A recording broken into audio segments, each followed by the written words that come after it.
Mesdames et messieurs, bienvenue sur Africa 24. Monsieur Jean-Paul Adam, que nous recevons dans cette édition de décryptage, est le directeur de la technologie, du changement climatique et de la gestion des ressources naturelles à la Commission économique des Nations Unies pour l'Afrique. Il a pris part à la 54e session de la Commission économique pour l'Afrique du 11 au 17 mai 2022.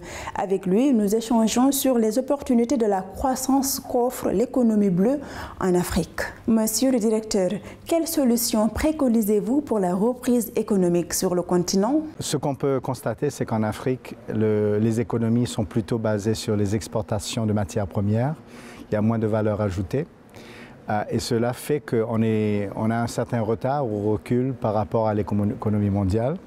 Il y a moins de commerce entre les États africains et alors les chaînes de valeur sont moins développées. Et ça crée moins de résilience et ça prend plus de temps à redémarrer ou parfois à investir dans des nouvelles filières. Et je pense que l'aspect le plus important que nous avons, c'est vraiment d'avoir une relance verte, de créer des chaînes de valeur qui permettent plus d'emplois à être générés sur le continent, mais qu'on regarde surtout cette capacité à ajouter de la valeur et d'une manière durable sur le continent. Et beaucoup du travail dans ce forum, c'est vraiment de regarder comment investir ces ressources pour permettre cette valeur ajoutée de diriger en fait les investissements envers cette valeur ajoutée. En mars 2022, à Kigali, au Rwanda, vous avez organisé le 8e Forum régional africain sur le développement durable. Quelles ont été les grandes conclusions? On a parlé des projets qui permettent l'utilisation des crédits de carbone, c'est-à-dire d'utiliser la nature africaine et cet héritage naturel comme levier pour avoir des financements. En fait, nous avons constaté que juste le bassin du Congo est le deuxième poumon du monde et qu'il faut protéger ces ressources et que naturellement, dans le contexte du changement climatique, l'Afrique devrait recevoir des paiements pour protéger ces ressources que finalement protègent tout le monde, pas seulement l'Afrique. Et des projets pour mobiliser des crédits de carbone permettent aux pays africains de mobiliser les ressources et les investir sur la résilience climatique, par exemple sur des projets qui vont réduire les risques de sécheresse, des risques d'inondation, par exemple. C'est aussi de développer les marchés de capitaux sur le continent africain, c'est-à-dire permettre aux pays, par exemple, d'accéder, de faire des émissions d'obligations vertes ou obligations bleues, vraiment de situer le continent africain sur le marché de l'innovation financière et de permettre que ces outils soient disponibles aussi bien pour les pays africains comme ils le sont pour les pays plus développés. Comment entrevoyez-vous le développement de cette économie bleue à l'échelle continentale? Il faut reconnaître que l'océan déjà absorbe énormément de carbone. Et si on prend par exemple les mangroves absorbent 2 à 3 fois plus de gaz à effet de serre que des forêts tropicales.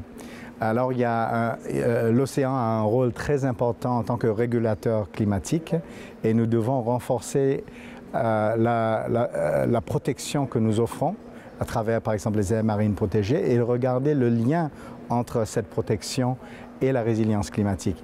Et dans ce sens, à Kigali, dans le forum sur le développement durable, on a aussi mis l'accent sur la création en fait, d'une grande muraille bleue qui correspond à la grande muraille verte pour vraiment fédérer les efforts des pays africains à avoir cette résilience climatique à travers des actions qui permettent la protection de l'océan, mais aussi l'utilisation durable des ressources.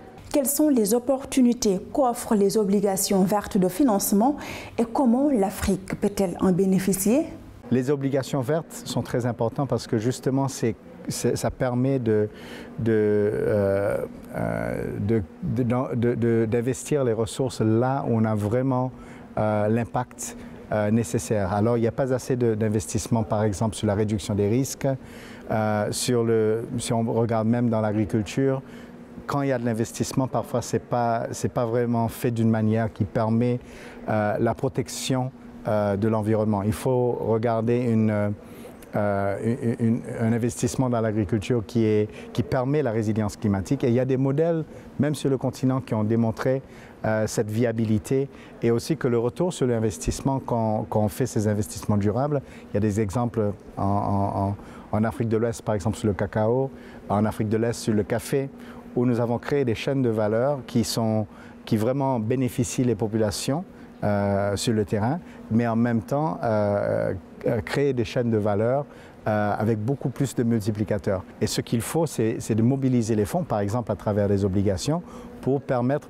l'investissement à une échelle beaucoup plus élevée. Dans le cadre du changement climatique, comment l'Afrique peut-elle mieux concilier ses objectifs de croissance économique et les exigences liées à la préservation de l'environnement? Ce qu'il faut, c'est justement de mobiliser les capitaux pour un investissement sur les infrastructures qui est rapide et qui permettent les bénéfices de cet effet de transformation quand on investit dans les secteurs verts, de vraiment avoir l'impact qu'ils peuvent avoir, mais il faut le capital pour le permettre. Et l'autre aspect, c'est vrai qu'on doit reconnaître, c'est il faut aussi le lier aux capacités humaines, à la formation. C'est-à-dire que pour créer les vrais avantages, si on va investir dans l'énergie renouvelable, pour avoir tous les avantages, il faut aussi former les gens pour qu'ils sont bien positionnés pour prendre avantage des opportunités qui sont créées dans ce secteur. Sur la question précise de la transition énergétique, quelles sont les perspectives pour l'Afrique? Mais ce que nous avons vu, c'est que pour la majorité des pays africains, déjà, le coût de production par les renouvelables est déjà moins élevé.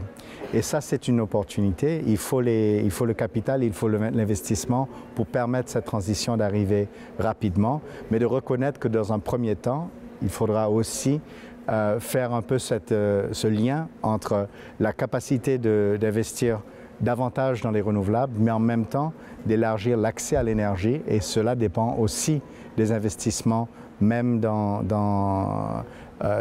des technologies, on dirait, un peu plus traditionnelles.